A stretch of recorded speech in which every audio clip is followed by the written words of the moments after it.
தனிப்பெரும் கருணை அருட்பெரும் ஜோதி அருட்பெரும் ஜோதியே அருட்பெரும் ஜோதியே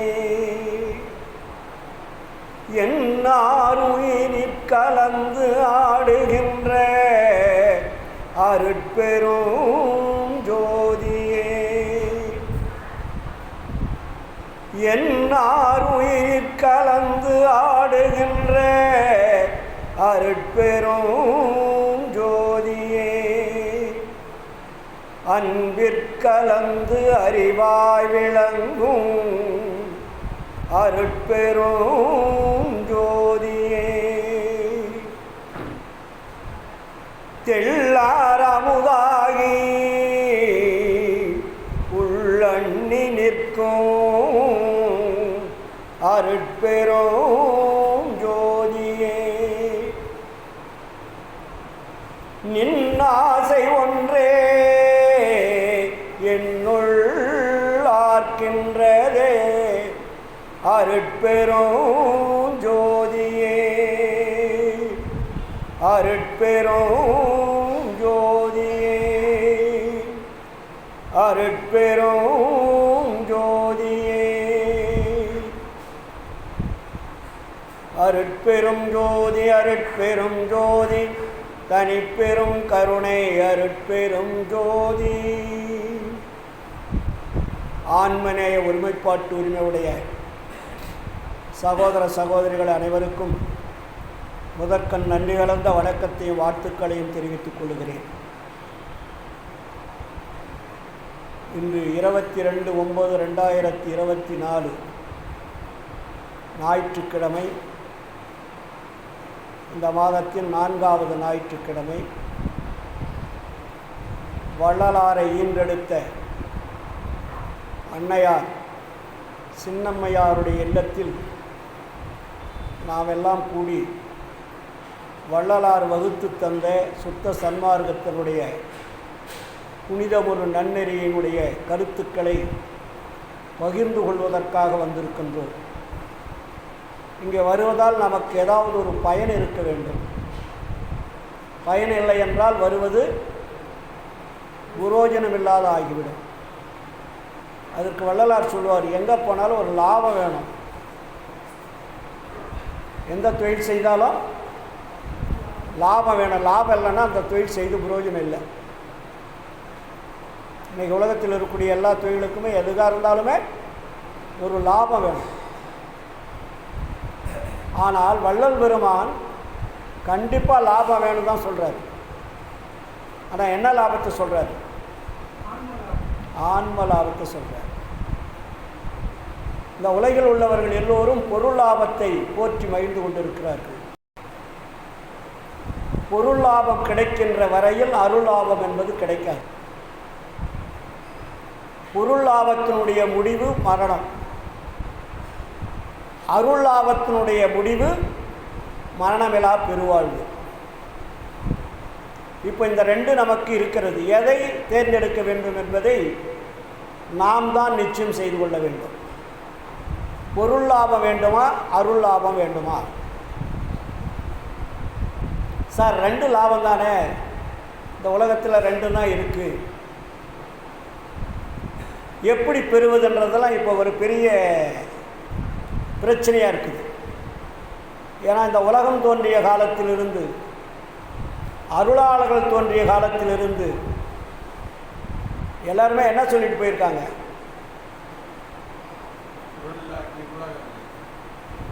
அது வள்ளுவர் சொல்கிறார், பொருள் இல்லாருக்கு இவ்வுலகம் இல்லை, அருள் இல்லாருக்கு அவ்வுலகம் இல்லை. சரி சொல்லிட்டாரு, வழி சொல்லணும் இல்லை? நீ இப்படி இருந்தால் இந்த லாபம் வரப்பா, இப்படி இருந்தால் அப்படி லாபம் அப்படின்னு சொல்லலாம் யார் வேணாலும். நீ உழைச்சா லாபம் கிடைக்கிது, சும்மா இருந்தால் லாபம் இல்லைன்னு சொல்கிறோம் இல்லையா? அப்போ உழைக்கிறதுக்கு வழிகாட்டணுமே, பொருள் தேடுவதற்கு வழிகாட்டணுமே. அதே போல் அருள் தேடுவதற்கு வழிகாட்டணும் இல்லை?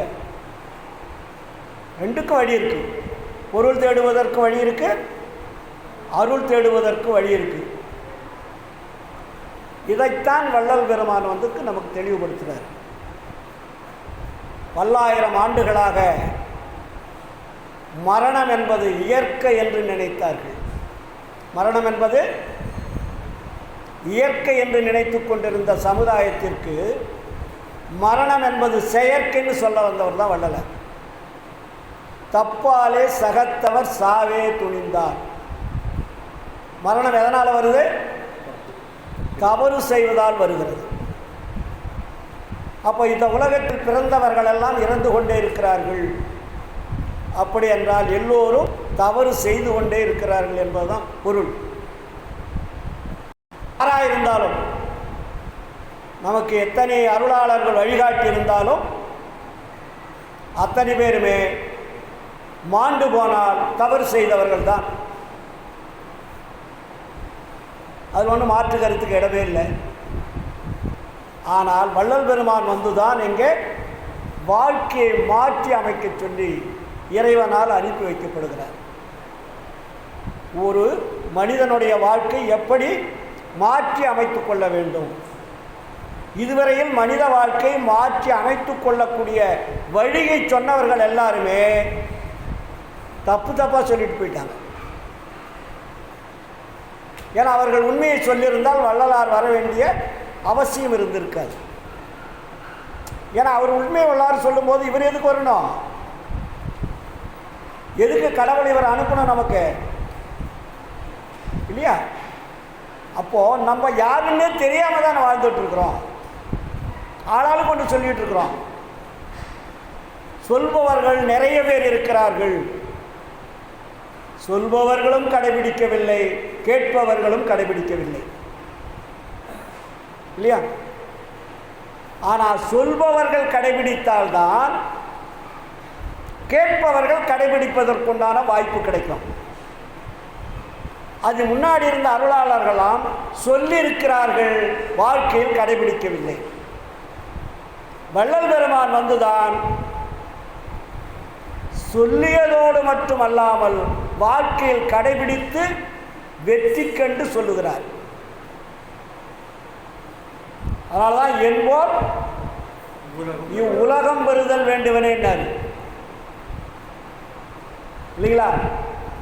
இந்த வார்த்தை எவ்வளோ பெரிய வார்த்தை! மற்றவங்க போல நீங்கள் வரணும்னு சொன்னாரா?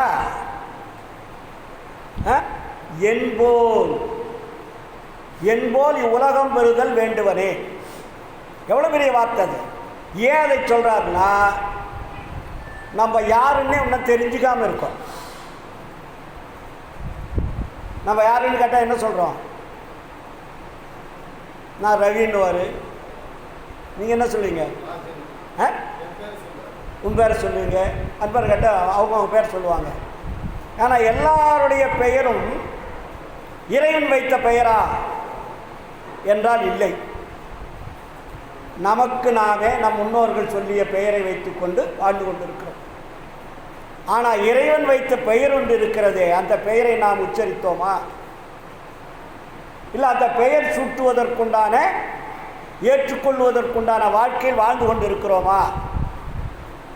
இல்லையா? நம்முடைய தேகமெல்லாம் என்ன தேகம்? ஜீவதேகம்னு பேர். இதுக்கு பேர் என்ன? ஜீவதேகம். ஜீவதேகம்னா என்ன சார்? உயிருள்ள தேகம். ஜீவதேகம்னா என்ன? உயிருள்ள தேகம். ஆன்ம தேகம் நம்மகிட்ட இருக்கா?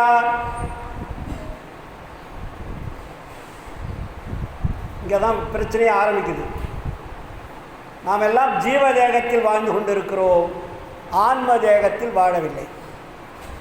புரியுதுங்களா? உயிருள்ள தேகத்திற்கு எல்லாத்துக்கும் பேர் என்ன? ஜீவதேகம்னு பேர். அப்போ இந்த ஜீவதேகம் என்பது தான் மனித தேகம். இந்த மனித தேகம் என்ன தேகம்? அசுத்த பூதகாரிய தேகம்னு அதுக்கு பேர். அதுக்கு என்ன பேர்? அசுத்த பூதகாரிய தேகம். இந்த அசுத்த பூதகாரிய தேகத்தில் தான் ஜீவன் இருக்கிறது, ஆன்மா இருக்கிறது. புரியுதுங்களா? அப்போது இந்த ஆன்மாவை இயக்கக்கூடியவர் யார் என்பதாக நம்ம தெரிஞ்சுக்கணுமா? இல்லை. ஜீவனை இயக்குவது யார் என்பதாவது தெரிஞ்சுக்கணுமா? இல்லை. என்னோ கண்ணை மூட்டி கண்ணை என்ன சொல்லி கண்ணை கட்டி காட்டில் விடுறது மாதிரி எல்லோரும் வாழ்கிறாங்க, நம்மளும் வாழ்ந்துருக்கோம். எல்லோரும் கல்யாணம் பண்ணுறாங்க, நம்மளும் கல்யாணம் பண்ணுறோம். எல்லாம் குழந்தை பெற்றுக்கிறாங்க, நம்மளும் பெற்றுக்கிறோம். எல்லோரும் தோட்டம் வாங்குறாங்க, நம்மளும் தோட்டம் வாங்குகிறோம். எல்லோரும் கார் வாங்குறாங்க, நம்மளும் கார் வாங்குகிறோம். எல்லோரும் வீடு கட்டுறாங்க, நம்மளும் வீடு கட்டுறோம். எல்லோரும் செத்து போகிறாங்க, நம்மளும் செத்து போகிறோம். இதுதான் நாம் கண்ட காட்சி. இதைத்தான் வள்ளலார் சொல்லுகின்றார். சாவதென்றும் பிறப்பதென்றும் சாற்றுகின்ற பெரும் பாவம் தன்னை நோவது இன்றன்று. இன்னைக்கு இருக்குது, உலகம் தோன்றிய காலத்திலிருந்து இருக்குது. சாவதென்றும் பிறப்பதென்றும் சாற்றுகின்ற பெரும் பாவம் தன்னை நோவது இன்று புதிதன்றே என்றும் உலகால். இது இன்னைக்கா இருக்கு, உலகம் தோன்றிய காலத்திலிருந்து இருக்கா? இது வரையும் 5000 வருஷம் வாழ்ந்தவன் யாராவது சொல்கிறானா? இல்லை அவன் இருக்கானா? இது வரையும் ஒரு 150 வருஷம் நான் வாழ்ந்துட்டு இருக்கேன்னு யாராவது உருவத்தை காட்டானா? மனித தேகத்தில் இருக்கா? இல்லை. இதைத்தான் வள்ளலார் நமக்கு தெளிவுபடுத்துகிறாருங்க.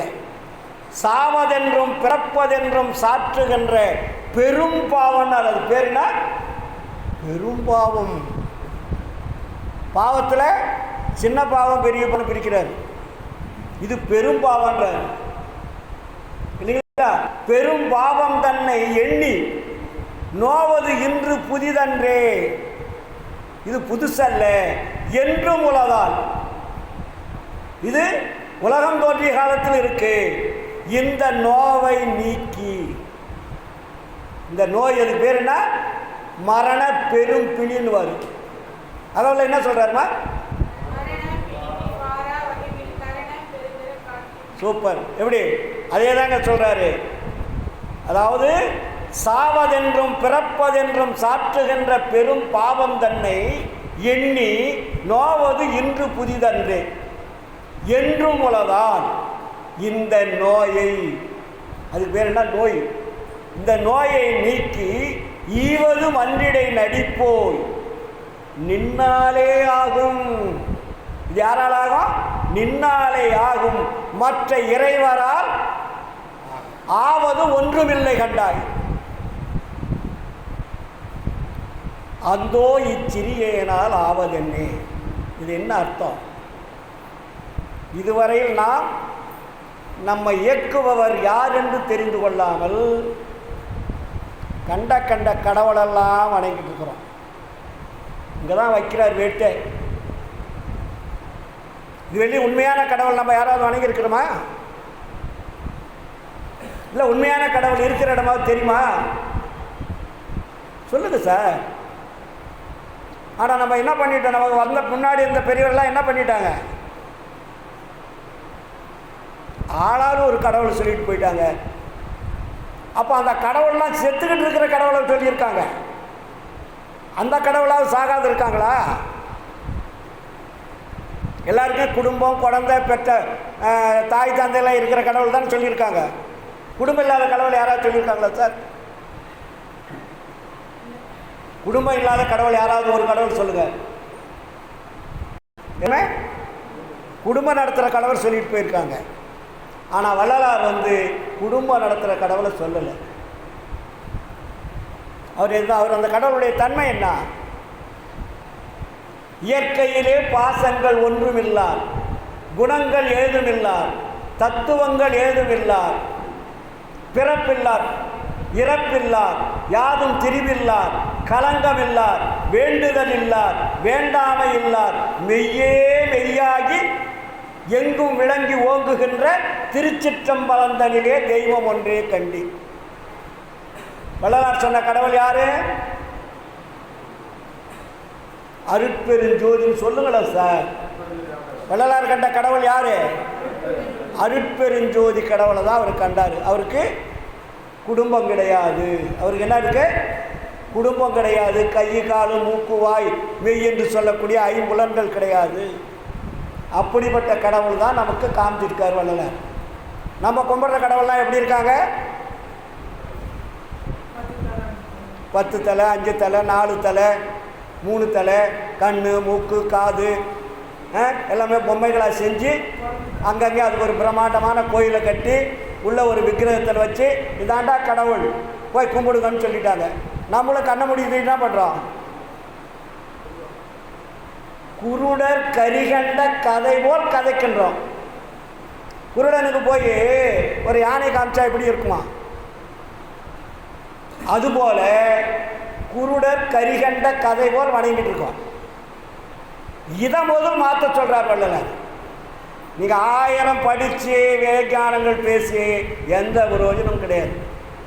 முதல் கடவுள் யார், அவருக்கு நமக்கு உண்டான தொடர்பு என்ன, அவரை நாம் எப்படி தெரிந்து கொள்வது?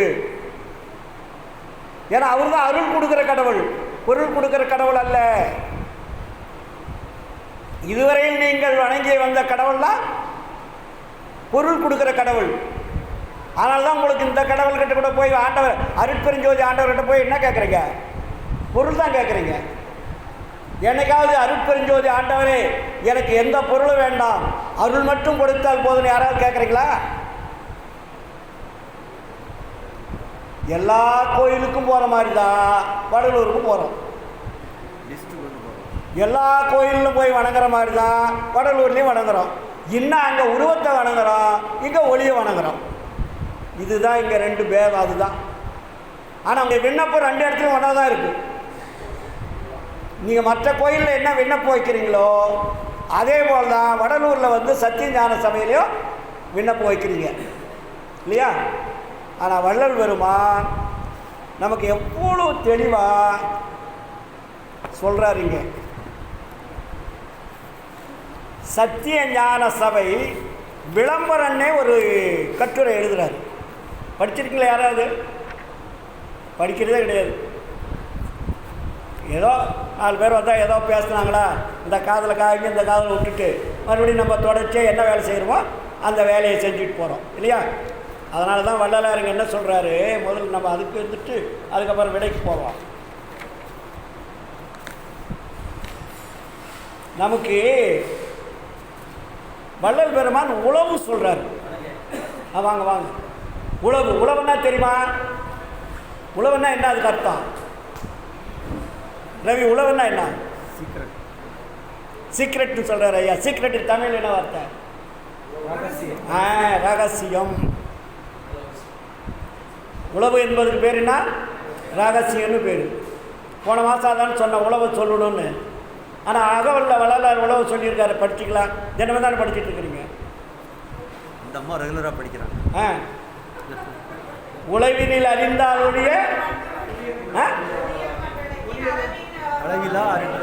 உழவினில் அறிந்தாலுடைய மற்ற அலக்கில் அளவினில் அளவா அருட்பெருஞ்சோதி. நீ உழவை தெரிஞ்சுக்கிட்டா தான் அருட்பெருஞ்சோதியை தொடர்பு கொள்ள முடியுமே தவிர உழவு தெரியாமல் அருட்பெருஞ்சோதியை தொடர்பு கொள்ள முடியாது இல்லையா? அடுத்து சொல்கிறாரு.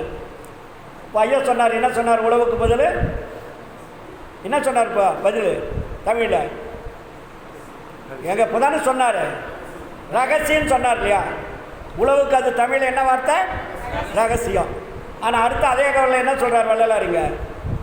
பிரம்ம ரகசியம் பேசியன் உலத்தே தரமுறை விளங்கிய சாந்த சத்குருவே. பிரம்ம ரகசியத்தை சொல்கிறார் இல்லையா? அதுக்கப்புறம் ரகசியங்களை எங்கெங்கே வச்சிருக்காரு அடுப்பாவில் தேடணும். அதுக்கப்புறம் என்ன சொல்கிறாரு?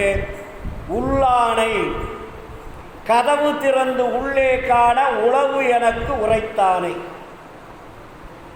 அங்கே உழவு கொண்டு வராரா? உள்ளானை. உள்ளானைன்னா என்ன?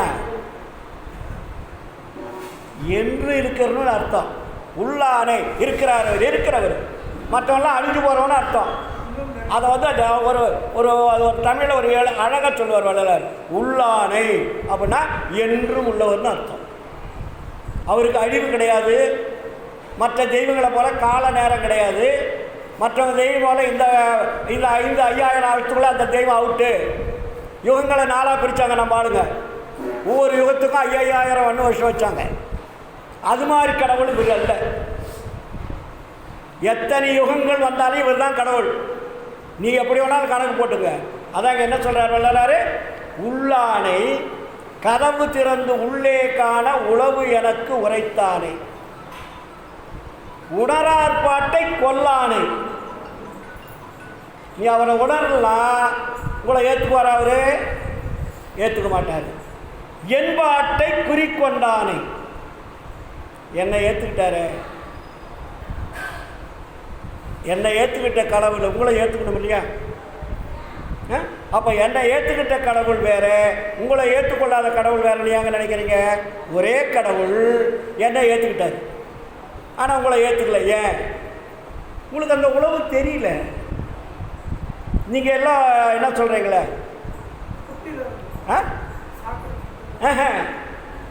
சாஞ்சா சாயிற பக்கம் சைரி சம்பர ஆடுகளான ஒரு சினிமா பாட்டு வரும். நீ எதை சாஞ்சிருக்கிறீங்களோ அந்த சாஞ்ச பக்கமாக தான் போயிட்டுருக்கிறீங்க. உங்களுக்கென்ற ஒரு அறிவையோ ஒரு தெளிவையோ சிந்திக்கவில்லை. அவர் சொல்கிறாரு, கொல்லானை என்பாட்டை குறிக்கொண்டானை.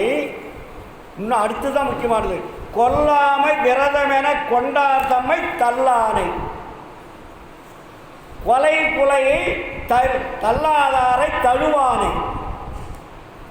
என்ன இந்த பாட்டில் நீங்கள் படித்தாதான் தெரியும்.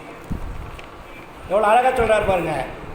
உள்ளானை கதவு திறந்து உள்ளே காண உளவு எனக்கு உரைத்தானை, உணரார் பாட்டை கொல்லானை, என் பாட்டை குறிக்கொண்டானை, கொல்லாமை விரதமென கொண்டார் தம்மை தள்ளானை, கொலை புலையை தள்ளாதாரை தழுவானை, யான் புரிந்த தவறு நோக்கி எல்லானை, இடதவிட்டு இங்கு என்னை ஆண்ட எம்மானை கண்டு கழித்து இருக்கின்றேனே. போய் சொன்னார வள்ளலாருங்க, கண்ணில் கண்டு சொல்கிறாராம், கண்டு கழித்து நம்மக்கிட்ட சொல்கிறார். காணாத சொல்லலை, யூகமாக சொல்லலை, கற்பனையாக சொல்லலை, கதைகளாக சொல்லலை. இறைவனை கண்டவர் வள்ளலார், அருட்பெருஞ்சோதி ஆண்டவரை கண்டவர் வள்ளலார். அதைத்தான் வள்ளலார் சொல்வார், கண்டேன் கழித்தேன் கலந்து கொண்டேன். எந்த ஒரு ஞானியும் சொல்ல முடியாது, பார்த்தா தானே சொல்றதுக்கு.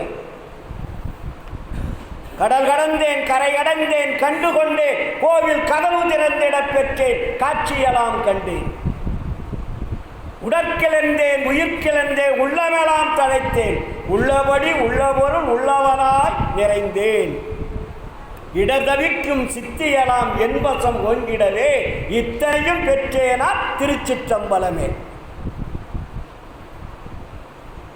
என்ன ஸ்ட்ராங், என்ன வார்த்தது. காட்டையெல்லாம் கடந்துனது நாட்டை அடைந்து கடிநகர் பொன் மதிர்காட்சி கண்குளிரக் கண்டேன், கோட்டையெல்லாம் கொடி நாட்டி கோலமிட பார்த்தேன், கோயிலின் மேல் வாயிலே குறைகளெல்லாம் தவிர்த்தேன், சேட்டையற்று கருவியலாம் என்பசம் நின்றிடவே இத்தனையும் பெற்றேனான் திருச்சிற்றம்பலமேல், பாட்டையெல்லாம் பாடுகின்றேன் பலந்தரும் என் உலந்தனிலே கலந்து நிறைந்த அருளே. வள்ளலார் பாட்டை, வள்ளலாருடைய வாழ்க்கை வரலாறுகளை நீங்கள் ஊன்றி பார்த்தா தான் தெரியும். மேலோட்டமாக நம்ம ஏதோ 4 பேர் வரோம், ஒரு 2 பக்கம் படிக்கிற மீதெல்லாம் யாராவது சொன்னால் கேட்டலான்னு நினச்சிங்கன்னா உலகெல்லாம் கண்டுபிடிக்க முடியாது, ரகசியத்தை கண்டுபிடிக்க முடியாது. நம்ம யாருன்னே தெரிஞ்சுக்கலையா சார்? இன்னும் நம்ம வந்த வழி தெரியுதா? வந்த வழி தெரிஞ்சால் தானே போகிற வழி தெரியும். நம்ம எப்படி வந்தோன்னு தெரியுமா? நம்ம நினச்சிட்ருக்குறோம், என்ன நினச்சிட்ருக்கோம்? தாய் தந்தை 2 பேர் உறவால் வந்தோன்னு நினச்சிட்ருக்கோம், அவ்வளோதான் உங்களுக்கு தெரியும். வேறு ஏதாவது தெரியுமா? வள்ளலார் இதுக்கு என்ன பேர் வைக்கிறாருன்னு நமக்கு தெரிஞ்சுதா? இவங்க 2 பேரும் உனக்கு தாய் தந்தை கிடையாதப்பா, உன்னை உருவாக்குவதற்கு அதுக்கு 2 ஒரு உபகார கருவின்னாரு. அதுக்கு பேர் என்ன? உபகார கருவி.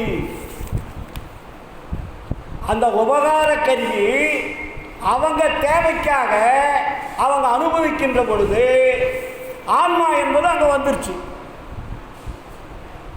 அங்கே உடம்பு எடுக்கிறது, உயிர் எடுக்கிறது, உலகத்தில் வாழ்வதற்காக வருகிறது. அந்த ஆன்மா வருவதற்கு இவர்கள் இருவரும் உபகார கருவியை தவிர அவர்கள் அல்ல தெய்வங்கள். ஏன்னா நம்ம ஆளுங்க என்ன சொல்லிட்டு போயிட்டாங்க,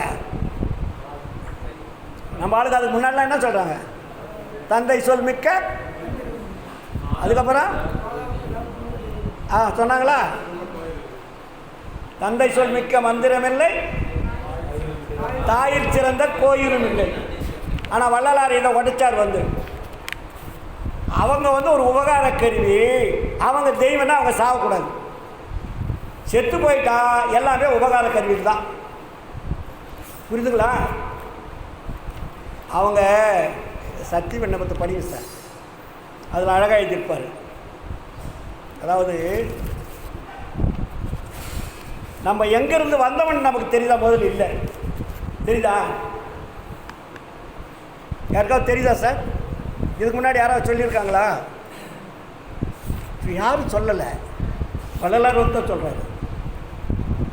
என்ன சொல்கிறத கேளுங்க. சமர சுத்த சன்மார்க்க சத்திய பெருவிண்ணப்பம் எல்லாரும் படிக்கிறது தான். அந்த கருத்தை புரிஞ்சு படிக்கணும் இல்லை? அதில் சொல்கிறாரு, இயற்கை உண்மை நிறைவாகி உள்ள சுத்த சிவ அனுபவ வெளியில். சுத்த அனுபவ சிவ வெளியில்னா எது? ஆண்டவர் இருக்கிற இடம். இயற்கை உண்மையானது. அது செயற்கைன்னு போடலாங்க. அதுக்கு பேர் என்ன? இயற்கை உண்மை நிறைவாகி உள்ள ஒரு சுத்த சிவ அனுபவ வெளியில் இயற்கை விளக்க நிறைவாகி விளங்கிய அருட்பெருஞ்சோதி சுரூபராய். அவரே சொல்றார் பாருங்க. அதை ஆண்டவர் எங்க இருக்காரு? இயற்கை உண்மை நிறைவாகி உள்ள ஒரு சுத்த சிவ அனுபவ வெளியில் இயற்கை விளக்க நிறைவாகி விளங்கிய அருட்பெருஞ்சோதி சுரூபராய் இயற்கை என்ப நிறைவாகி ஓங்கிய சிவானந்த ஒருமை திருநடச் செய்கியை எல்லா உயிர்களும், இங்க பேதம் சொன்னாரா? எல்லா உயிர்களும் இன்பமடைதற் பொருட்டு திருவுல கருணையால் செய்து அருளுகின்ற சர்வ வல்லராகிய தனித்தலைமை கடவுளே. கடவுள் எங்கே இருக்கிறாரு, எப்படி இருக்கான்னு தெளிவாக சொல்கிறாரு. நம்ம வாழுகின்ற இந்த பஞ்சபூதங்களில் இருக்கக்கூடிய கடவுள் அல்ல. நல்லா புரிஞ்சுக்கணும். அவர் இருக்கிற இடம் சுத்த சிவ அனுபவ அருள்வெளின்னு அது பேர். ஆண்டவர் இருக்கிறதுக்கு பேர் அருள்வெளி.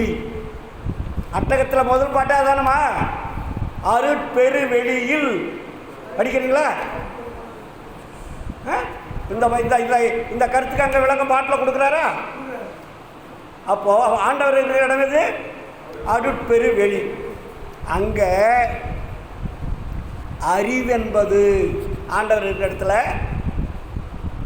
நம்மெல்லாம் எங்கே இருந்துன்னு வள்ளலார் சொல்கிறாருங்க.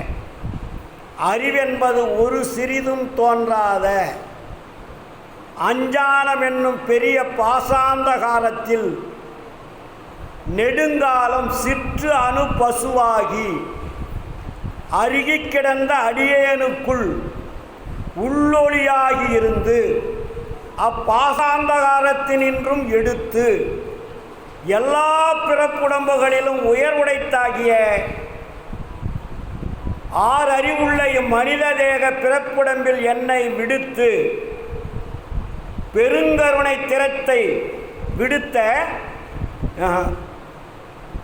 ஆறறிவுள்ள மனித பிறப்புடம்பில் என்னை விடுத்து சிறிது அறிவு விளங்கச் செய்து தேவரி திருவருட் பெருங்கருணை திறத்தை எங்கனம் அறிவேன், எவ்வாறு கருதுவேன், என்னென்று சொல்வேன். நம்மெல்லாம் எங்கே இருந்தோம்?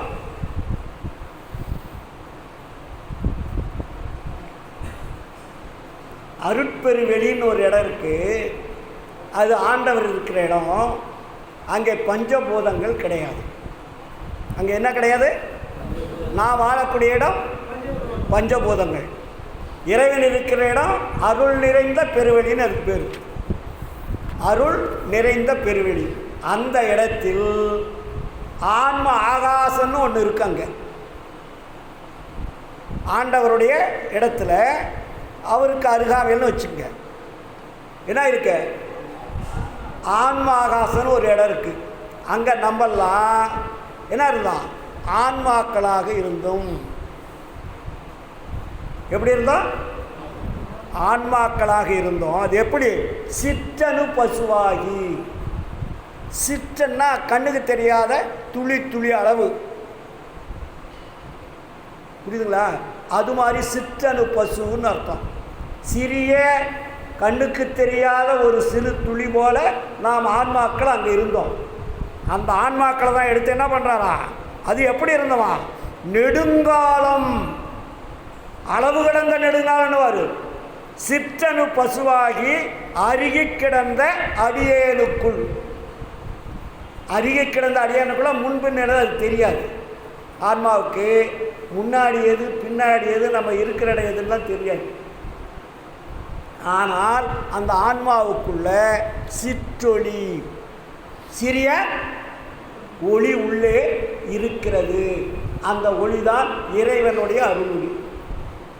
ஆனால் அந்த ஆன்மாவுக்கு அந்த ஒளி இருக்கிறது தெரியுமா? தெரியாது சார். இந்த சீக்ரெட்டு உலகத்தில் யாருமே சொல்லாத, தயவுசெய்து கேளுங்க. ஆன்மா இருக்கிற இடம் ஆண்டவர் அருட்பெருவெளியில் இருக்காரு. அருட்பெருவெளியினுடைய எல்லைக்குள்ள ஆன்மாகாசம் இருக்கிறது. ஆன்மாகாசத்துக்குள்ள சிற்றணு வடிவமான ஒரு ஒளி இருக்கு. அந்த ஒளிக்குள்ள என்ன இருக்கு? ஆண்டவர் இருக்காரு. அகவல் என்ன சார் படிக்க? உள்ளொளி உள்ளொளி ஓங்கிட உயிரொளி விளங்கிய வெள்ளொளி காட்டிய மெய் அருட்கணல். அந்த மெய் அருட்கணல் தான் அந்த ஆன்மாவுக்குள்ள இருக்கு. ஆனால் அதுக்கு முன்னாடியும் தெரியாது, பின்னாடியும் தெரியாது, பிறப்பெடுக்கிறதுன்னு தெரியாது. அது எந்த பிறப்புக்கு ஆண்டவர் அனுப்புவார்னு தெரியாது.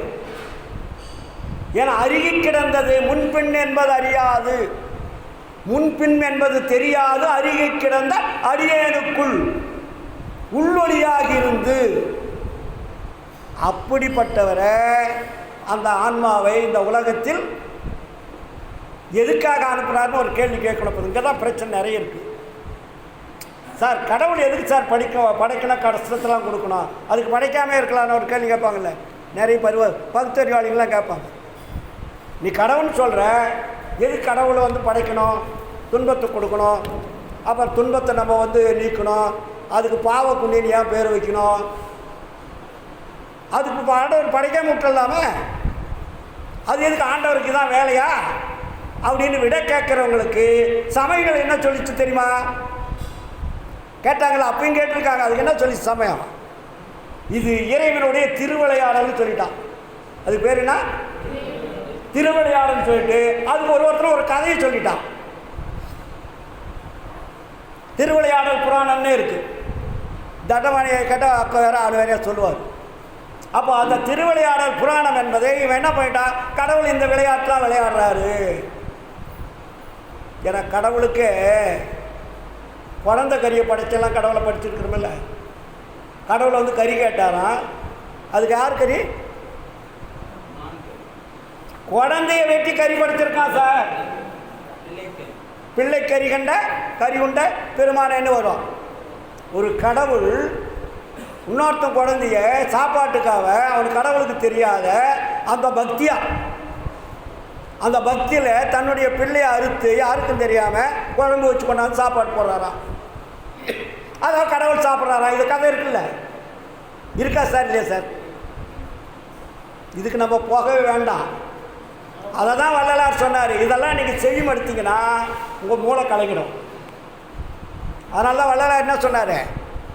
கண்டதெல்லாம் அனித்தியமே, கேட்டதெல்லாம் பழுதே, கற்றதெல்லாம் பொய்யே, நீ கழித்ததெல்லாம் வீணே, உண்டதெல்லாம் மலமே, உட்கொண்டதெல்லாம் குறையே, உலகியலி இதுவரையில் உண்மை அறிந்தல. எவனும் உண்மை சொல்லலை.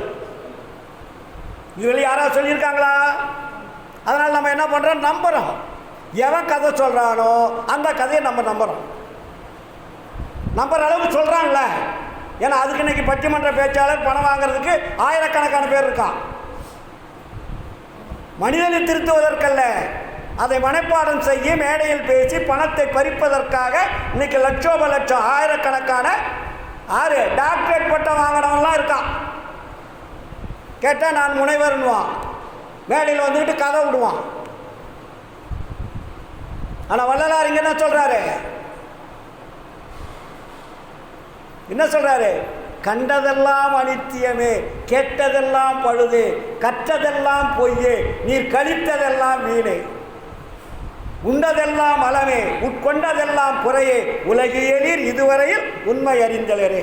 பரவாயில்ல. விண்டதினால் என் இனி நீ சமர சுத்த சன்மார்க்க மெய்நெறின்னு போட்டார், பொய் நெறின்னு போட்டாரா? ஆனால் முன்னாடி சொன்னதெல்லாம் பொய் நெறி. அதனால தாங்க சொல்கிறாரு, விண்டதினால் என் இனி நீ சமரச சன்மார்க்க மெய்நெறியை கடைபிடித்து மெய்ப்பொருள் நன்குணர்ந்து எந்தகு சிற்றம்பலத்தே என் தந்தை அருள் அடைவின் இரவாத வரம்பெறலாம் இன்பமுறலாமே. எது இன்பம்? இவங்க சொன்னது இன்பமா, வள்ளலார் சொன்னது இன்பமா? இவங்க சொன்னது ஆன்ம இன்பமா, வள்ளலார் சொன்னது ஆன்ம இன்பமா? நீங்கள் தான் முடிவெடுக்கணும். அதை தான் வள்ளலார் இங்கே அதுக்கு என்ன சொல்கிறாரு? சன்மார்க்கத்துக்கு ஆன்ம இன்ப லாபம்னு பேர் வச்சாரு. அதுக்கு பேர் என்ன? ஆன்ம இன்ப லாபம். ஆன்மா இன்பம் அடையணும். ஆன்மா இன்பம் அடைஞ்சாதான் கடவுள் இன்பம் அடைவார். ஏன்னா அவருடைய குழந்தது. நாமெல்லாம் யாருடைய குழந்தை? இப்படி போயிட்டா இருப்பான். இதில் என்ன எழுதி வச்சுருக்கு இந்த கண்ணாடியில்? இங்கே என்ன எழுதி வச்சுருக்கார் பாருங்க. தனித்தலைமை தெய்வம், வாயார வாழ்த்துகின்றோர் மனந்தமர்ந்த தெய்வம், மலரடியில் சென்று வைத்த பெருமை, காயாகி கனியாகி கலந்தெனிக்கும் தெய்வம், கருணை நீதியில் தெய்வம், காட்டுவிக்கும் தெய்வம், சேயாக எனை வளர்க்கும் தெய்வமாகா தெய்வம், சிற்றபையில் ஆடுகின்ற தெய்வம். எங்கே இருக்குதுன்னு சொன்னாரு கடைசி வரியில? அதுல சொல்றாரா? நீங்க தாய் தந்தன்றீங்க. அந்த கடவுள் எங்க இருக்குன்னா அதுல பாடல கடைசி வரி என்னது? சிற்றபையில் தெய்வம், அதே தெய்வம். வேற தெய்வத்துக்கு போவாதுக்குன்னு அர்த்தம். அருஜோதி தெய்வமெனை அம்பலத்தை ஆடுகின்ற பொருட்சாரம் அலைகளெல்லாம் போதாந்த தெய்வமெல்லாம் சொல்றாரா? இருட்பாடு நீக்கி ஒளி எண்ணிய நான் எண்ணியவார் தெருட்பாடல் உந்தனையும் எங்க இருக்குது? அது சிற்றபையில் விளங்குகின்ற தெய்வம், அதே தெய்வம். இந்த உண்மை தெரியாமல் இருக்கின்ற வரையில், இந்த ரகசியம் தெரியாமல் இருக்கின்ற வரையில், இந்த உளவு தெரியாமல் இருக்கின்ற வரையில் நீங்கள் மரணமில்லா பெருவாழ்வுக்கு நோ சான்ஸ். அந்த இடத்துக்கு உங்களால் போக முடியாது. போக முடியுமா சார்? இப்போ நண்பர் ஒரு கேள்வி கேட்டார்.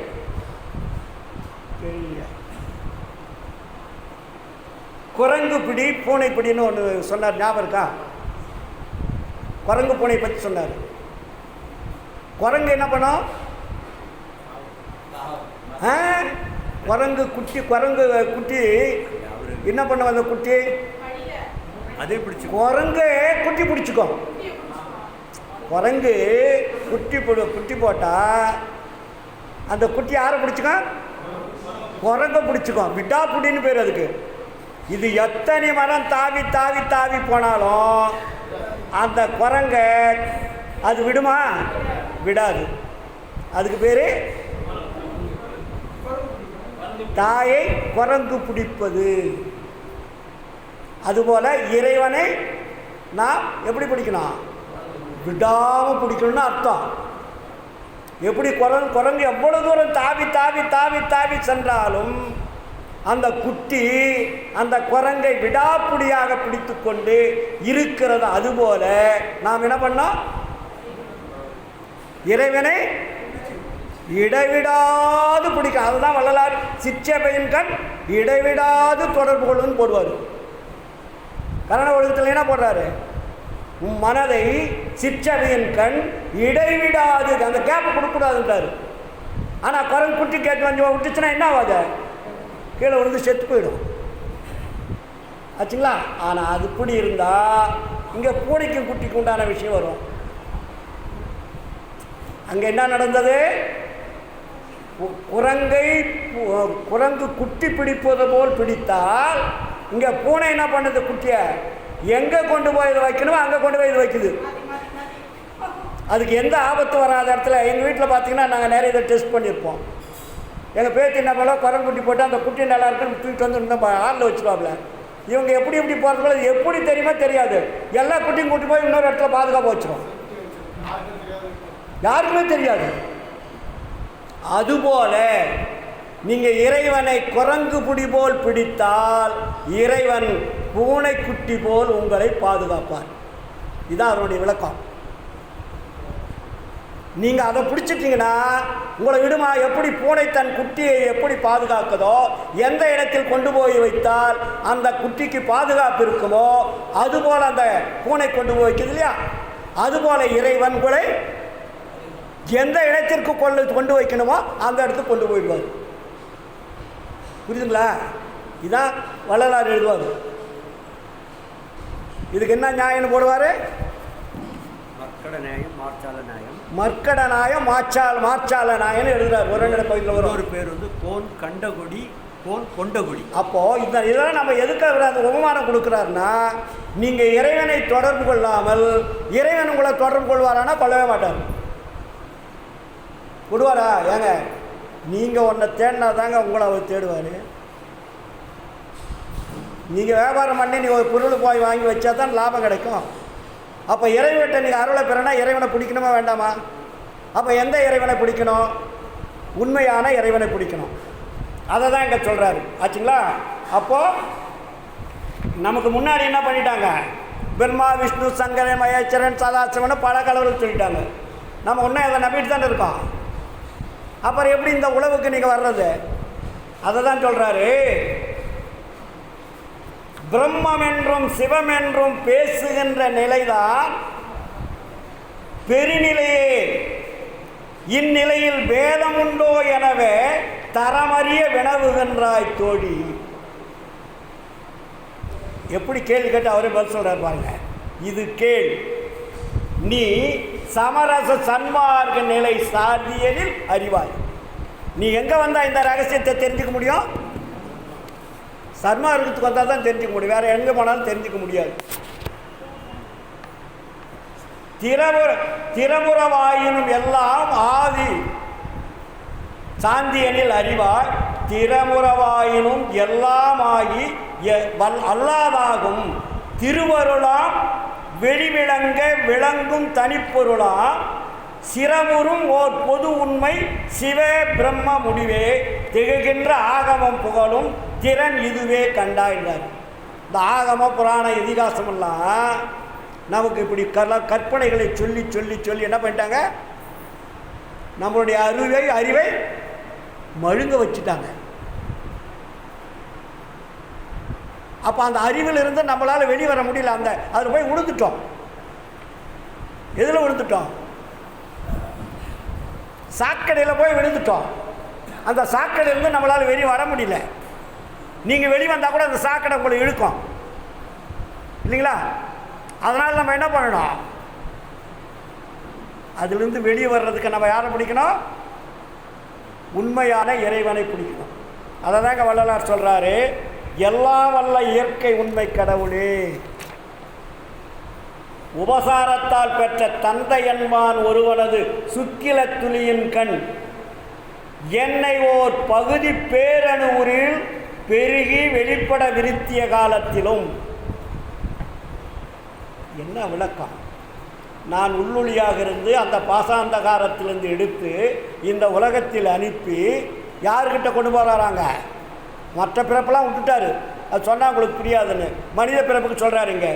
உபசாரத்தால் பெற்ற தந்தை என்பான் ஒருவனது சுக்கில துளியின் கண் என்னை ஒரு பகுதி பேரணு உருவில் பெருகி வெளிப்பட விருத்திய காலத்திலும். அது என்ன சொல்கிறாரு? பகுதி பேரணுன்னு அது பேர் வைக்கிறார். நம்மளாம் எங்கே இருந்த முதல்ல அருட்பெருஞ்சோதி ஆண்டவர் இருக்கிற இடத்துல ஆன்ம ஆகாசத்தில் சிற்றணு பசுவாகி முன்தின் தெரியாது அருகி கிடந்த நம்ம எடுத்து இங்கே என்ன பண்ணுறாரு? உபசாரத்தால், உபகார கருவின்னு அது பேர், அப்பாவுக்கும் அம்மாவுக்கும். உபசாரத்தால் பெற்ற தந்தை என்பான் ஒருவனது சுக்கில துளியின் கண் என்னை ஓர் பகுதி பேரணு உருவில் பெருகி வெளிப்பட இருத்திய காலத்திலும். நம்மளாம் முதல்ல எங்கே வந்தோன்னு இது வெளியே யாராவது சொல்லியிருக்கிறோமா, கேட்டிருக்கிறோமா? ஆணனுடைய சுக்கில துளியின் கண் தான் அந்த ஆன்மா வருதான். நான் பல மீட்டிங்கில் சொல்லியிருக்கேன் முதல்ல, ஒரு 5-6 வருஷத்துக்கு முன்னாடி. ஒரு உயிர் தோன்றுவதற்கு முன்பு, உணர்வு தோன்றுவதற்கு முன்பு ஆன்மாவானது ஒரு ஆணனுடைய சுக்கில துளியின் கண் வந்து உக்காந்துக்குமா. உக்காந்துட்டு இருப்பாடு. அது எந்த விதமான விகற்பம் இல்லாமல் வெளியே செல்லாமல் வேஸ்ட் ஆகாமல் வெளியே போகாமல் அங்கே இருந்தால் எத்தனை மாதம் இருக்கணுங்க? சூப்பர், 2 மாதம் இருக்கணுங்க. அது வெளியும் எவ்விதப்பட்ட துரிசுகளும் என்று நேடுவார். அதை வந்து எப்படியாவது ஒரு வகையில் வெளியே போய்விடும், வேஸ்ட் ஆகிறதும் உண்டு. இது லாக்கில்னு வெளியே போகிறதும் உண்டு. இந்த ரகசியத்தெலாம் வள்ளலார் சொல்கிறார், நல்லா தெரிஞ்சுக்க, நான் சொல்லலை. என்னை பகுதி பேரணு உருவீர், அதுக்கு பேர் பகுதி பேரணு உருவுன்னு போடுறாரு சயின்ஸ். இதெல்லாம் அணு, அந்த உள்ளொளி என்ற அணு, அது பகுதி பேரணி உருவில் பெருகி வெளிப்பட இருத்திய காலத்திலும் அது உடம்பெடுப்பதற்கும் உயிரெடுப்பதற்குண்டான தகுதியை பெறுகின்ற வரையில் அர்த்தம். அது என்ன ஆகுதா? எனக்குள் உள்ளொளியாகி இருந்து அகுது அப்பகுதி பேரணு உருவை சிருட்டித்து அருளினி. சிருட்டினா என்ன? அது பிறப்பதற்குண்டான, உலகத்தில் வருவதற்குண்டான தகுதியை பெறுகின்றது. எத்தனை மாத காலம்? 2 மாதம் சார், கரெக்டாக சொன்னீங்க. ஆணனுடைய சுக்கிலத்திலிருந்து ஆன்மா வந்து 2 மாதம் இருக்கிறது.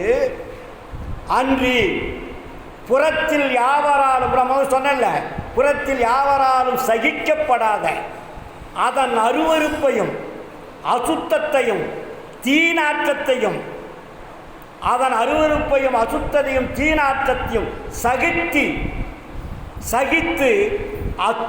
சுக்கில துளியினிடத்து, அசுக்கில துளியினிடத்து ஓர் ஆவி உருவாகி இருந்து. புரியுதுங்களா? இல்லை இன்னும் வெளிப்படையாக சொல்லணுமா? ஆணுடைய சுக்கிலி துளியில் வந்து ஒரு ஆவி உருவாகி இருந்து, ஆன்மா வந்து ஒரு ஆவி உருவாக அதில் இருக்கான் இருந்து, அத்துளியின் கண் உள்ள பல்வகை விரோத தத்துவங்களால் சிறிதும் தடைபடாமல் என் உருவை காத்து அருளினி.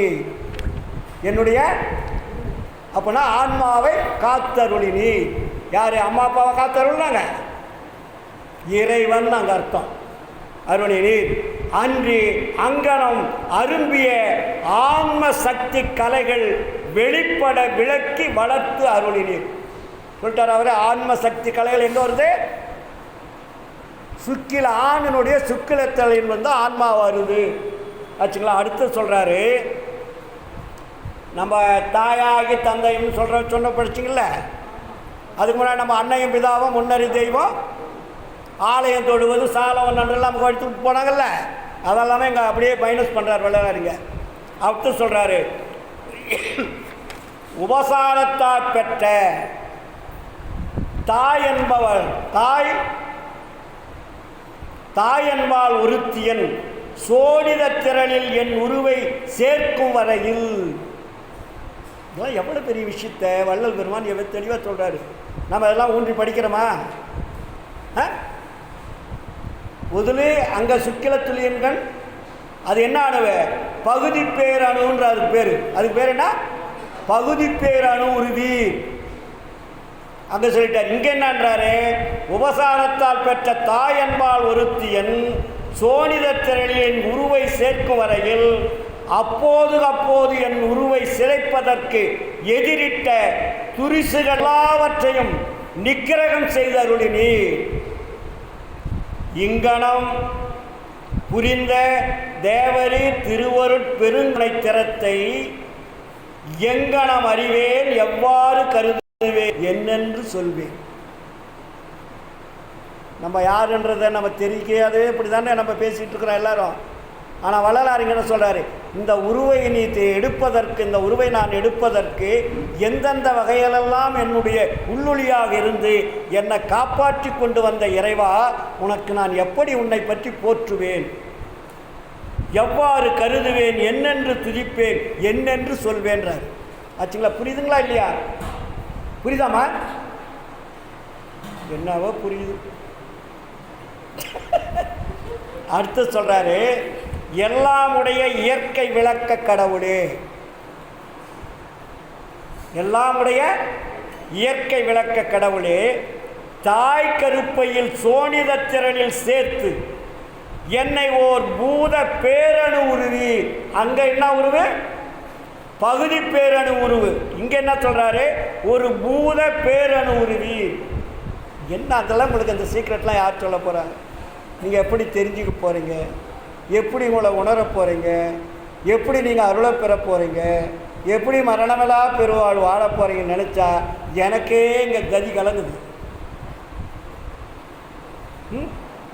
ஆண்டவர் எப்படி நினைப்பார்? நம்மளை எவ்வளோ தூசாக நினைக்கிறாரு, எவ்வளோ அல்பமாக நினைப்பார்னு பாருங்கள். இந்த உருவை நாம் எடுத்து இந்த உலகத்திற்கு வருவதற்கு என்னென்ன வழிகள் வந்தோன்னு சொல்கிறார் சார். இதை நம்ம ஏதாவது என்னைக்காவது சிந்திக்கிறோமா? நீங்கள் யாருன்னு கேட்டால் உடனே ரவின்றீங்க, கதிர்வேல்ன்ற, ராமசாமி, குப்புசாமின்றீங்க. ஆனால் இந்த உருவை இந்த உலகத்திற்கு அனுப்புவதற்கு, உருவம் எடுத்து வாழ்ந்து இறைவனுடைய அருளை பெறுவதற்கு அதே இறைவன் என்னென்ன தகுதிகளை கொடுத்து இங்கே வர வைக்கிறார் என்பதை நாம் புரிந்து கொள்ள வேண்டும். சாதாரண எளிய தமிழ் தான் எழுதியிருக்காரு. அடுத்து சொல்றார் பாருங்க, எல்லாமுடைய இயற்கை விளக்க கடவுளே, தாய் கருப்பையில் சோனித திரையில் சேது என்னை ஓர் பூத பேரணி உருவில் பெருகி வெளிப்பட இருத்திய காலத்திலும் எனக்குள் உள்ளொளியாக இருந்து, அப்பப்போ தெரியப்படுத்துறாரு நான் யார், நான் யாருன்னு ஆண்டவர் அவரே சொல்ற மாதிரி சொல்றார் நமக்கு. எனக்குள் உள்ளொளியாக இருந்து அவ்வூத பேரணு உருவை சிருட்டித்து அருளினி. இந்த உருவம் வெளிப்படுவதற்கு எல்லா வேலைகளையும் செய்கிற இடம் எங்க? டார்க் பிளாக் ரூம்னு அது பேர். நான் பல மீட்டிங் சொல்லியிருப்பேன். அதுக்கு பேர் என்ன? Dark black room. அது மாதிரி இருட்டறை உலகத்திலே கிடையாது. அது எந்த இடம்? தாயினுடைய கருவறை. நாம் உற்பத்தி ஆகிற இடம் எது? தாயினுடைய கருவறை. அங்கே அது மாதிரி ஒரு இருட்டறை உலகத்திலே கிடையாதுன்றார். Dark black room. அந்த இடத்துல தான் நம்மெல்லாம் உற்பத்தி ஆகிறது. ஆணுடைய சுக்கிலத்தில் எத்தனை மாதம் சொன்னீங்க? 2 months. பெண்ணினுடைய கருவறையில் எத்தனை மாதம்? நியாயமாக இருக்க வேணும். 8 மாதம் இருக்கணும், 10 மாதம் இருக்கணும். சாரி, 10 மாதம் இருக்கணும். இங்கே 2 மாதம். ஆனால் இப்போ எத்தனை மாதம் இருக்குதுங்க எல்லாம்? அந்த பொம்பளை பிறக்கிறதுக்குள்ளேயே பொம்பளைக்கு வழி வரும்னு சொல்லி 7 மாதம் 8 மாதம்லாம் அறுத்து எடுத்துடுறாங்க. அது இயற்கையில் பிறக்கிறதுக்கு படுறதில்ல, இயற்கையாக பிறக்கிற வாழ்க்கையும் வாழ்கிறதில்ல. ஒன்று இயற்கை. அது அதெல்லாம் இயற்கையாக வர வேண்டிய இடத்த நம்ம செயற்கையில் என்ன பண்ணிட்டோப்போ, அது இயற்கையாக பிறப்பதற்குண்டான தகுதியோடு வாழ்வதும் இல்லை. அது பிறப்பதற்குள்ளால குறை மாசத்திலே நம்ம எடுத்துடுறோம். இப்போ அப்போ இந்த ஜீவர்களெல்லாம் எப்படி இருப்பாங்கன்னு நினச்சிங்க. இதை தான் இங்கே வள்ளலார் தெளிவாக சொல்கிறாருங்க.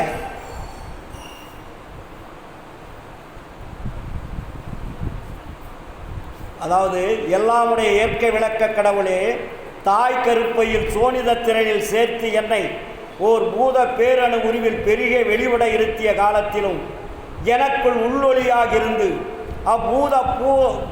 பூத பேரணு உருவை சிருட்டி தருளினீர். அன்றி புறத்தில் எவராலும் சிறிதும் சகிக்கப்படாத அதன் அசுத்தம். அந்த இடத்த சொல்கிறார் பாருங்க எப்படிலாம் அங்கே இருக்கிறத பற்றி.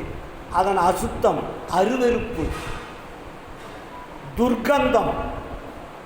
அந்த நாத்தத்தெல்லாம் நீங்களாம் ஒரு நிமிஷம் முக முடியாது. தாயினுடைய கருவறையில் இருக்கக்கூடிய அந்த ஸ்மெல்லுன்னு சொல்கிறோம்ல, வாசனை, அதை நீங்கள் வெளியில் ஒரு நிமிஷம் உங்களால் அதை மூந்து பார்க்க முடியாது. ஆனால் அங்கே என்ன சொல்கிறார் ஆண்டவர்? அதன் அசுத்தம், அருவெறுப்பு, துர்க்கந்தம் முதலியவற்றை பொறுத்து அச்சோனித திரளில் ஓர் ஆவி உருவாகி இருந்து அத்திறனில் உள்ள பல்வகை விரோத தத்துவங்களால் சிறிதும் தடைபடாமல் என் உருவை காத்து அருளினீர். நம்மெல்லாம் சாதாரணமாக வந்துட்டு நினைக்கிறீங்க. இறைவன் நம்மளை எப்படி காப்பாற்றி இந்த கை, காலு, மூக்கு, வாய், உடம்பெல்லாம் கொடுத்து எவ்வளோ அழகாக ஒரு பொம்மை ஷேப் பண்ணி அனுப்பிச்சிருக்காரு நம்ம நினச்சி பார்த்தோமா என்னைக்காவது? இதெல்லாம் யார் செஞ்சது நினச்சிங்களா? அந்த கடவுளை விடுவீங்களா? அந்த கடவுளை மறப்பீங்களா? அந்த கடவுளை நான் மறக்கவே மாட்டேன். ஏன்னா எனக்கு 40 ஆண்டுகளாக என்னுடைய ஆன்மாவில் ஆழமாக பதிந்த அருட்பெருஞ்சோதி ஆண்டவர் தான் என்னை வர வச்சாரை தவிர என்னுடைய தாய் தந்தையர் அல்ல. தாய் தந்தையர் என்பது உபகார கருவி. இந்த உலகத்திற்கு நான் வருவதற்கு எனக்காக துணை புரிந்தவர்கள் அவர்கள். அது உபகார கருவி தான் தாய் தந்தையை தவிர உண்மையாக தாய் தந்தை அது கிடையாது. அதுக்காக அவங்களை தூக்கி வெளியே போடுறதல்ல. புரியுதுங்களா? அன்றியும் அவ்விடத்துக்கு எதிரிட்ட துரிசுகள் எல்லாவற்றையும் நிக்கிரகம் செய்து அருளினேன். அந்த இடத்துல எது எதை அதை அழிப்பதற்கு இப்போ நம்ம சொல்லுவோம், ஏக்கா 2 மாதம் ஆச்சு அதுக்குள்ளேயே கலைஞ்சிருச்சா, 4 மாதம் ஆச்சு அதுக்குள்ளேயே கலைஞ்சிருச்சா? எத்தனை பார்க்குறேன் நிறைய பெண்களுக்கு 3 மாதத்தில் போயிடுச்சு, 4 மாதத்தில் போச்சு, 5 மாதத்தில் போச்சு, 6 மாதத்தில் போச்சுலாம் நான் பேசுகிறோம் இல்லை. அப்படிப்பட்ட நிலைகளெல்லாம் வராமல் காத்து என்ன இந்த உலகத்துக்கு அனுப்பியிருக்கேன்னு சொல்கிறாரு. அப்படின்னா அந்த கடவுள் எவ்வளோ பெரிய கருணையோடு நம்மளை கொண்டாந்து வச்சுருக்காரு. எங்கே கருணை அங்கே விளங்கிய, அதான் கருணை. அதுக்கு மேலே கருணை உலகத்திலே கிடையாது. மிக அழகாக சொல்கிறார் பாருங்க. அன்றியும் புறத்தில் எவராலும் சிறிதும் சகிக்கப்படாத, அதான் சொல்லிட்டோம் இல்லையா, அன்றியும் அவ்விடத்துக்கு எதிரிட்ட துரிசுகள் எல்லாவற்றையும் நிக்கிரகம் செய்து அருளினீர். அன்றி அங்கனம் பூத்த என்ன ஆன்ம சக்தி கலைகள் வாட்டமடையாது வெளிப்பட்டு விளங்க வளர்த்தி அருளினீர்.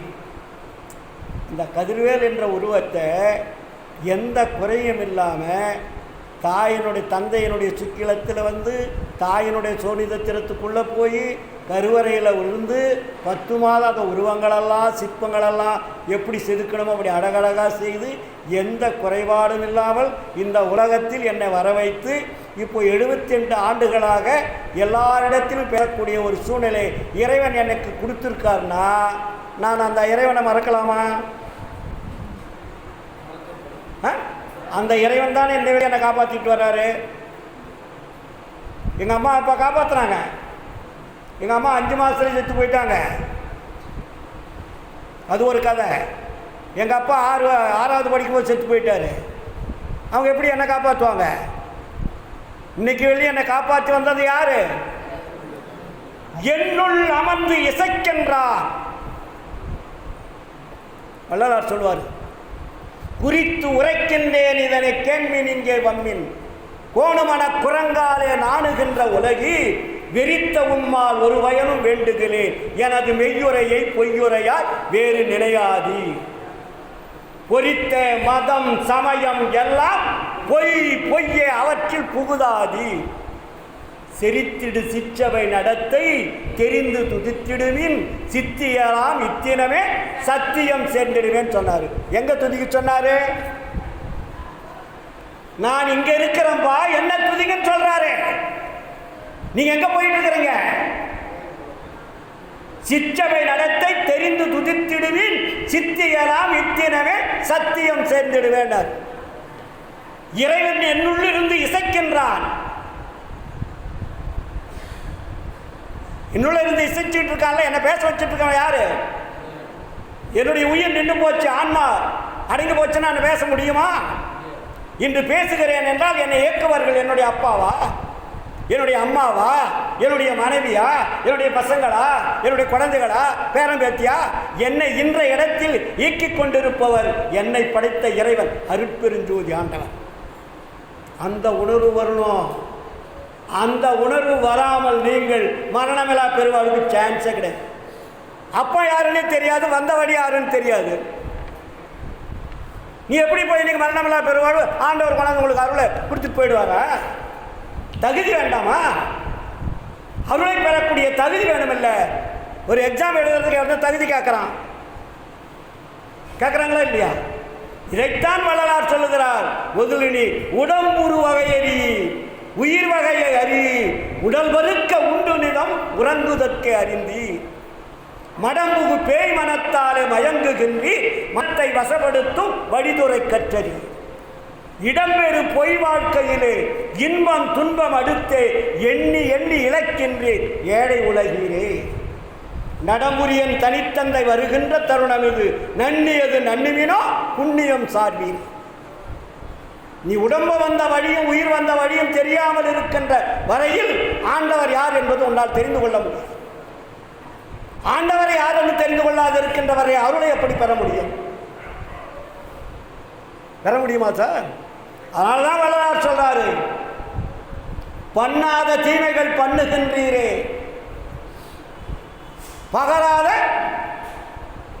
பண்ணாத தீமைகள் பண்ணுகின்றீரே, பகராத உண்மைகள் பகருகின்றீரே, கண்ணாக காக்கின்ற கருத்ததனை நினைத்து கண்ணார நீர்விட்டு கருத்தறியீரே, நன்னாத தீயனும் நண்ணுகின்றீரே, நடவாத நடத்தைகள் நடக்க வந்தீரே, எண்ணாதது என்னவும் நேருமோர் காலம் எத்துணை கொள்கின்றீர் பித்துளைகீர். பைத்தியக்கார பசங்களான்றார். பித்துளைகர்னா யாரு? பைத்தியக்காரன்றாரு. பைத்தியம்னா எப்படி? உண்மை தெரியாமல் உலகின்றவருக்கு பேர் பைத்தியம். உண்மை இல்லாத பேசுறவங்களுக்கு பேர் பைத்தியம். வேற ஒன்றும் இல்லை. நம்ம உண்மை அறியாமல் பேசுறதுனால நம்ம எல்லாம் நல்லவன் நினச்சிங்களா? நம்மெல்லாம் பைத்தியம் தான் சார்.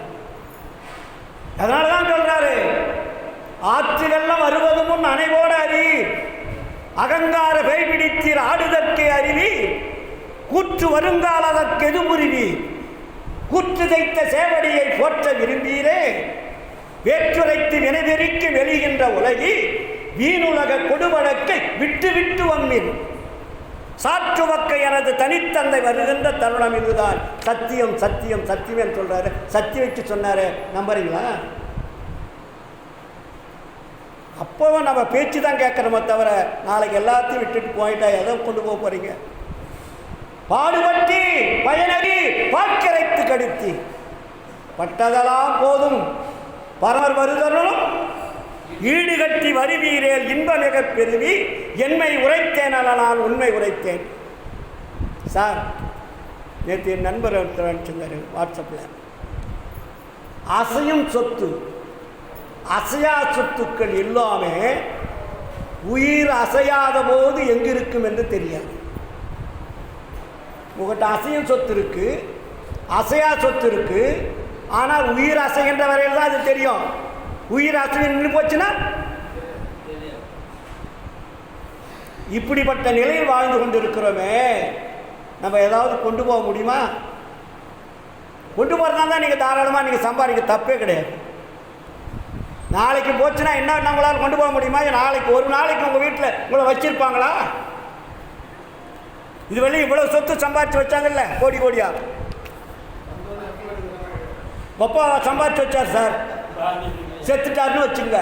அடாடாடா, 80 வருஷ காலமாக கோடி கோடியாக சம்பாதிச்சு வச்ச அப்பா ஒரு மாதத்துக்கு அப்படியே வச்சிருக்கலாம், வீட்டில் பார்க்கலாம். சம்பாதிச்சு உங்களுக்கு வச்சிருக்காருல்ல, உயிர் போயிடுச்சு, பிணன்னு அதுக்கு பேர். அந்த பிணத்தை எத்தனை நாளைக்கு வீட்டில் வச்சுருப்பீங்க? அவசர அவசரமாக தூக்க சொல்லுவீங்க. இப்படிப்பட்ட வாழ்க்கை வாழ்ந்துட்டு தானே இருக்கான். அதனால தான் வள்ளலாருங்க நமக்கு சொல்கிறாரு, பிறந்து பிறந்து இறந்து இறந்து இழைத்ததெல்லாம் போதும்னார். ஆச்சுங்களா? அப்போது இது நிறைய விஷயங்கள் இருக்குது. இந்த சத்திய பெருவிண்ணப்பத்தை நீங்கள் படித்து வந்தீங்கன்னாவே அவ்வளோ விஷயங்கள் இருக்குது. இதில் அவ்வளோ பெரிய உழவுகளை சொல்கிறாரு. ஆச்சுங்களா? அதுக்கப்புறம் என்ன சொல்கிறாரு, அது ஒன்றும் படிக்க, நீங்கள் படிக்கிறதுக்காக உங்களுக்கு சான்ஸ் கொடுக்குறேன்.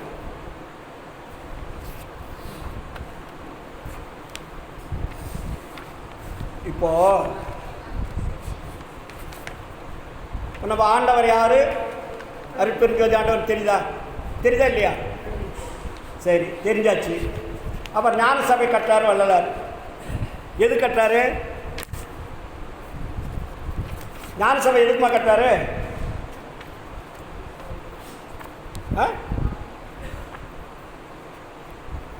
எடுத்து வச்சுல காணும். இல்லை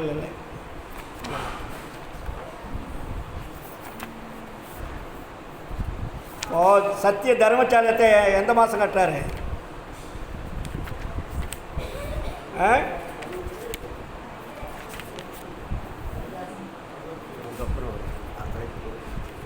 இல்லை இங்கே வந்து பாருங்கள்.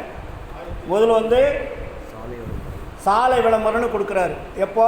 23/5/1867 இல்லைங்களா? சாலை விளம்பரம்னு அதுக்கு பேர். சாலை ஓப்பன் பண்ணதுக்கு முன்னாடி என்ன சொல்கிறாருங்க? கல்வி கேள்விகளால் பகுத்தறியத்தக்க அறிவுடைய உயர் பிறப்பாகிய மனித பிறப்பை பெற்றுக்கொண்டவர்கள் அனைவருக்கும் வந்தனம் செய்த அறிவிக்கை. வந்தனம் செய்த அறிவிக்கை. உலகத்தில் மனித பிறப்பை பெற்றுக்கொண்டவர்கள் இந்த பிறப்பினால் அடையத்தக்க பிரயோஜனத்தை காலமுள்ள போதே அறிந்து அடைய வேண்டும்.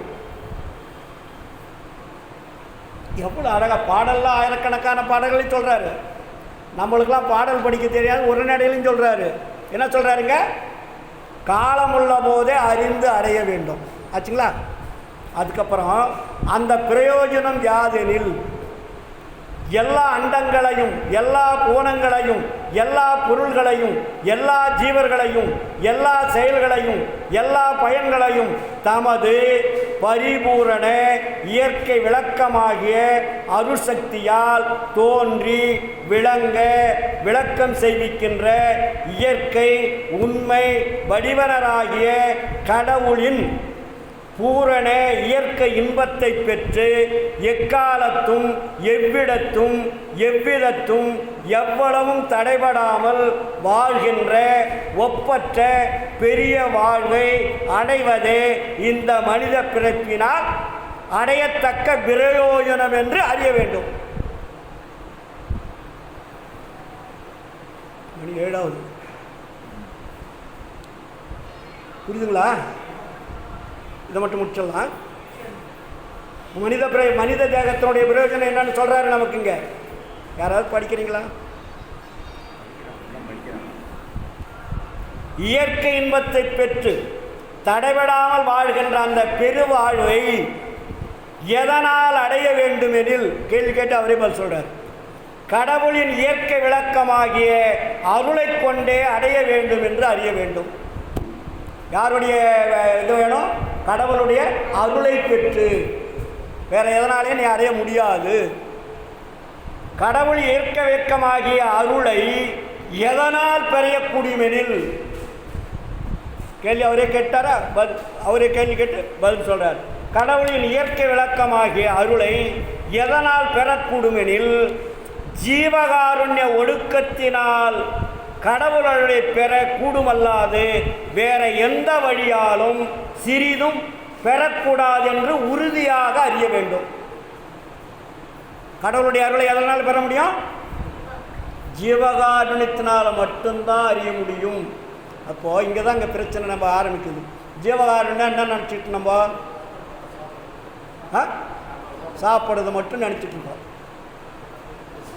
ஜீவர்களுக்கு ஜீவர்களால் வரக்கூடிய துன்பம் எதுவோ அந்த துன்பமெல்லாம் போக்கக்கூடியதுக்கு பேர் தான் ஜீவகாருண்யம். துன்பம் எப்படி வருது மனிதனுக்கு? ஜீவர்களால் ஜீவர்களுக்கு ஏற்படக்கூடிய துன்பம். இப்போ இவருக்கு ஒரு துன்பம் வருதுன்னா தானாக வருமா? நான் அவர்கிட்ட ஏதாவது லோலாயம் பண்ணால் தானே அவருக்கு துன்பம் வரும். இல்லை அவர் வீட்டில் போய் பெட்டி திறந்து அவர்கிட்ட 100 பவுன் நகை நான் தூக்கி போட்டு அவர் என்ன பண்ணுவார்? எவ்வளோ கஷ்டப்பட்டு வச்சு அந்த படுவாய் தூக்கிப்பேன்னு சொல்லுவாரா? அப்போ யாரால் துன்பம் வந்துச்சு அவருக்கு? ஜீவர்களால் ஏற்படக்கூடிய ஜீவர்களுக்கு ஏற்படக்கூடிய துன்பத்தை போக்கணும். இதுக்கு பேர் தான் ஜீவகாருண்யம். ஆனால் சன்மார்க்கிகள் நம்ம ஒன்றை மட்டும் பிடிச்சிக்கிட்டு இருப்போம். எதை? சோத்தை பிடிச்சிட்டோம். எது நம்ம வேண்டான்னு வள்ளலார் சொன்னாரோ, சாதாரண மக்களுக்கு பசியோடு இருக்கிறவங்களுக்கு சோறு போடுறது அவசியம்.